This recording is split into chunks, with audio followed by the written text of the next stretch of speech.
I am the Tofu Golem. Please enjoy the video. In this video, I will explain how to charge your Nissan Altima key. While key fobs aren't rechargeable, charging it means replacing its internal battery to restore full functionality. A dead key fob can be quite frustrating, leaving you unable to unlock your doors or even start your vehicle.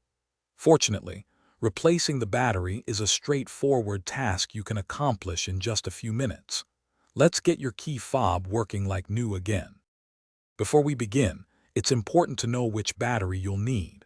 Most Nissan Altima key fobs utilize a CR2032 coin cell battery, which is widely available. You can usually find these at any electronics store or supermarket. The battery itself is housed inside the key fob casing.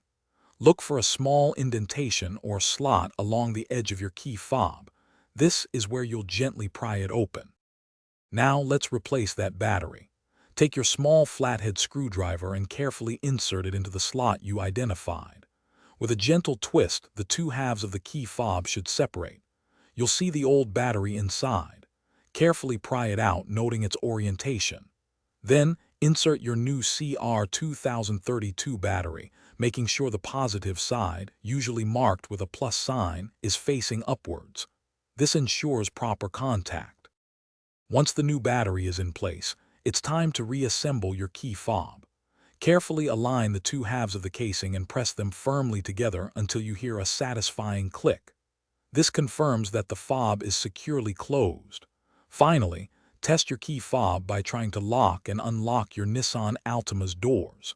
If everything works, congratulations, you've successfully replaced your key fob battery.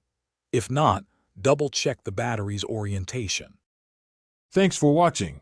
Consider subscribing if we helped you today.